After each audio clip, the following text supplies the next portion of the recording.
लालची बहू की कहानी। Long moral stories in Hindi.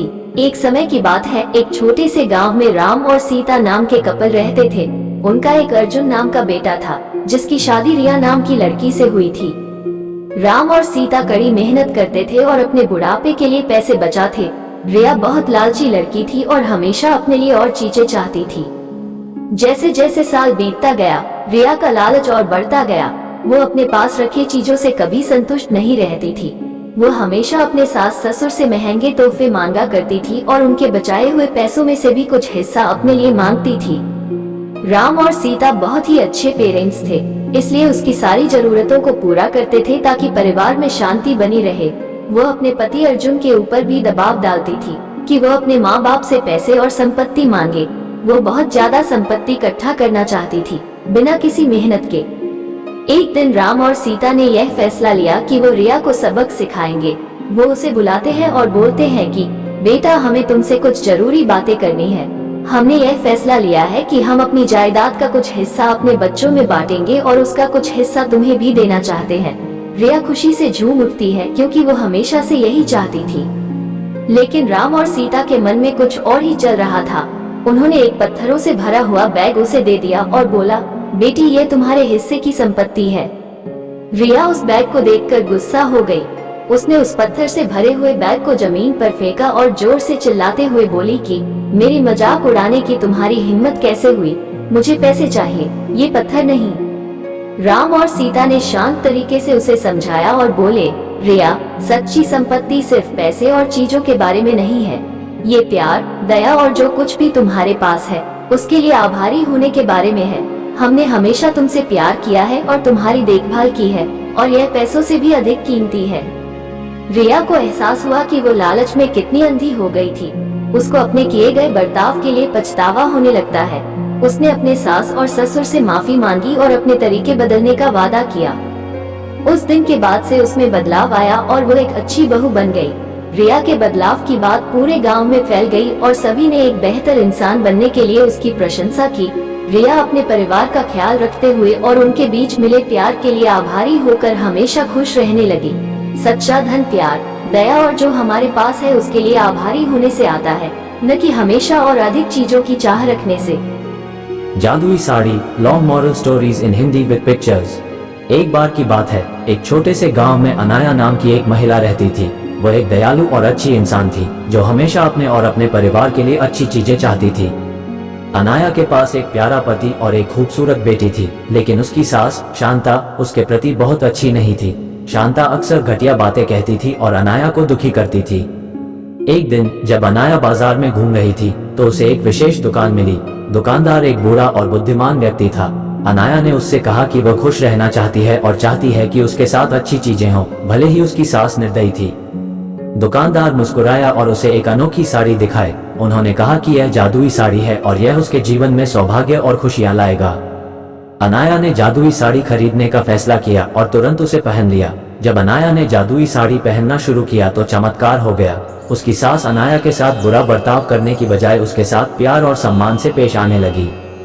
Anaya बहुत खुश थी, क्योंकि उसकी सास उसकी सबसे बड़ी समर्थक और सबसे अच्छी दोस्त बन गई थी। गांव के लोग इस बदलाव को देखकर आश्चर्यचकित रह गए। जादुई साड़ी की वजह से अनाया के परिवार में खुशियां आने लगी। गांव बहुत अच्छी जगह बन गया और अनाया का पति सफल हो गया। उनका घर हमेशा प्यार से भरा रहता था और सभी का आपस में मेल जोल रहता था। अनाया की बेटी एक प्यारे और देखभाल करने वाले घर में बड़ी हुई और वो बहुत खुश थी। जादुई साड़ी की कहानी दूर दूर तक फैल गई और लोगों को दया और क्षमा का महत्व सिखाया। अनाया बहादुरी का प्रतीक बन गई और उसने सभी को दिखाया कि दयालु होने से बड़ा बदलाव आ सकता है, चाहे चीजें कितनी भी कठिन क्यों न लगे। और इस तरह जादुई साड़ी के साथ मिलने वाली अच्छी चीजों का आनंद लेते हुए गांव हमेशा खुशहाल रहने लगा। साड़ी ने न केवल अनाया की जिंदगी बदली, बल्कि एक महत्वपूर्ण सबक भी सिखाया कि प्यार और क्षमा मुश्किल समय में भी खुशी और चमत्कार ला सकती है। दूसरों के प्रति दयालु होने से हम उनके और हमारे जीवन में भी खुशियां ला सकते हैं। जादुई संतरा। Long moral stories in Hindi. एक समय की बात है, एक गांव में सोनू नाम का एक छोटा सा लड़का रहता था। उसे घूमने फिरने का और नई चीजें जानने का बड़ा शौक था। एक दिन जब वह जंगल में घूम रहा था, तो उसे एक संतरे का जादुई पेड़ दिखाई देता है। वो पेड़ बाकी पेड़ों से बिल्कुल अलग दिख रहा था। जब सोनू एक संतरे को चखता है तो उसे अपने अंदर भरपूर ऊर्जा महसूस होती है और उसका दिमाग पहले से बहुत तेज हो जाता है। सोनू उस जादुई संतरे का इस्तेमाल अपने खुद के फायदे के लिए करने लगा। उसे हर चीज पहले ही पता चल जाता और हर कठिन से कठिन प्रश्नों को हल कर लेता था। दूर दूर से लोग उसकी इस प्रतिभा को देखने आते थे। जैसे जैसे समय बीतता गया सोनू की शक्तियां कम होती गई। पेड़ पर संतरों की चमक भी कम हो रही थी और धीरे धीरे उनकी भी शक्तियां खत्म होने लगी थी। जल्दी ही सोनू को यह एहसास होता है कि वो अपनी खुद की प्रतिभा को नजरअंदाज करते हुए जादुई संतरे की शक्ति पर बहुत ज्यादा निर्भर हो गया है। सोनू को अपनी गलतियों का एहसास होता है और वह जादुई संतरे के पेड़ के पास वापस जाता है। वह अपने लालची स्वभाव के लिए माफी मांगता है और वादा करता है कि अपनी काबिलियत का उपयोग वह अच्छे कामों के लिए करेगा। फिर अचानक से पेड़ के बचे हुए संतरों में वापस चमक आ जाती है। उस दिन के बाद से सोनू ये समझ गया कि असली शक्ति हमारे अंदर ही होती है और हम अपनी खुद की कौशल और प्रतिभा का इस्तेमाल करके ही दुनिया में बदलाव और खुशी ला सकते हैं। हमें सफलता प्राप्त करने के लिए किसी जादू या शक्ति के बाहरी स्रोतों पर निर्भर नहीं रहना चाहिए, बल्कि हमें अपनी क्षमताओं को बढ़ाने पर ध्यान देना चाहिए और उनका उपयोग करके दुनिया में सकारात्मक बदलाव लाना चाहिए। हेलो दोस्तों, राधे राधे, जय श्री कृष्णा, हर हर महादेव। कहानी अच्छी लगी हो तो प्रियंका मोटिवेशनल चैनल को सब्सक्राइब जरूर करें। धन्यवाद। लालची राजा, long moral stories in Hindi. एक समय की बात है, एक बड़े से महल में एक राजा रहता था। वह बहुत लालची था। उसके पास बहुत सारे पैसे होने के बावजूद वह उससे संतुष्ट नहीं था। एक दिन एक बूढ़ा आदमी राजा के महल में आता है। वह राजा को एक अनोखा हीरा दिखाता है और कहता है कि इस हीरे से तुम जो कुछ भी मांगोगे वह तुम्हें मिल जाएगा। लेकिन उसने राजा को चेतावनी दी कि हर इच्छा की एक कीमत होगी। राजा बहुत खुश हो जाता है और हीरे को अपने पास रख लेता है। वो अपनी पहली इच्छा मांगता है कि उसे ढेर सारे सोने के सिक्के मिल जाए। अचानक से उसका कमरा सोने के सिक्कों से भर जाता है। लेकिन राजा इतने में भी संतुष्ट नहीं होता है, उसे और सोना चाहिए होता है। वह और इच्छा मांगता है कि उसे गहने, जमीन और खजाने चाहिए। उसे वो सब भी मिल जाता है। जैसे जैसे राजा का लालच बढ़ता जा रहा था, वैसे वैसे उसके राज्य के लोगों को भुगतना पड़ रहा था। वह सब गरीब हो गए, उनकी जमीन बंजर हो गई, क्योंकि हीरे से मांगी गई इच्छाओं की कीमत उसके राज्य के लोगों को चुकाना पड़ रहा था। लोग गिड़गिड़ाते रहे राजा के सामने कि वह रुक जाए, लेकिन राजा ने उनकी एक न सुनी। एक रात जब राजा सो रहा था, तब उनके पिताजी सपने में आते हैं और बोलते हैं कि ये लालच उन सब चीजों को बर्बाद कर देगा जिनसे तुम प्यार करते हो। राजा की नींद खुलती है और उसे अपनी गलती का एहसास होता है। राजा ने सभी लोगों को एक साथ बुलाया और अपने आप को बदलने का वादा किया। उसने अपने धन का उपयोग लोगों की मदद करने और राज्य को बेहतर बनाने के लिए किया। राज्य फिर से सुखी और समृद्ध हो गया। उस दिन से राजा ने सीखा कि लालची होने से केवल दुख मिलता है, लेकिन दयालु होने और दूसरों की मदद करने से सभी को खुशी मिलती है। लालच दुख और विनाश ला सकता है, जबकि दया और निस्वार्थता सुख और समृद्धि लाती है। लालची दूध वाला की कहानी। हेलो दोस्तों, राधे राधे, जय श्री कृष्णा। कहानी हम शुरू करते हैं।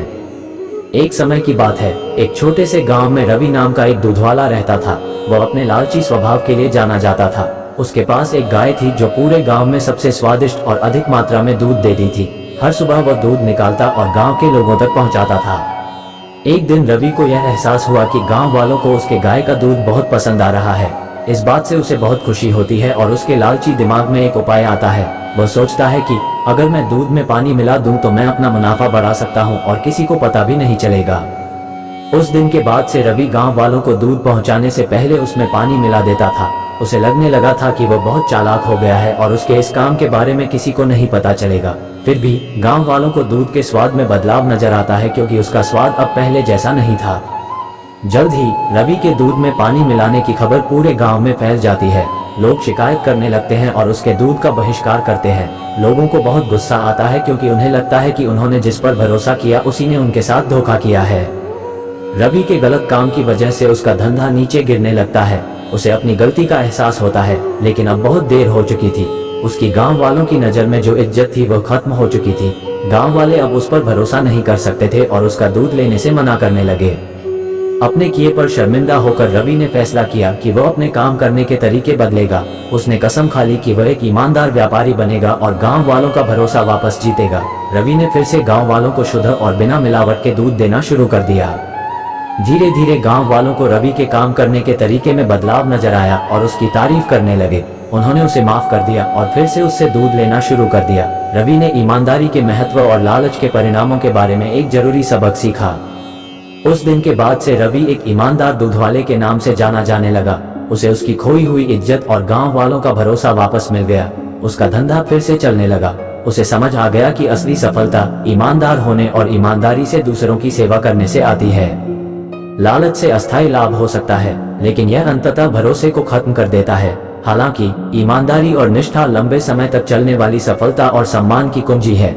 हेलो दोस्तों, राधे राधे, जय श्री कृष्णा, हर हर महादेव। कहानी अच्छी लगी हो तो प्रियंका मोटिवेशनल चैनल को सब्सक्राइब जरूर करें। धन्यवाद।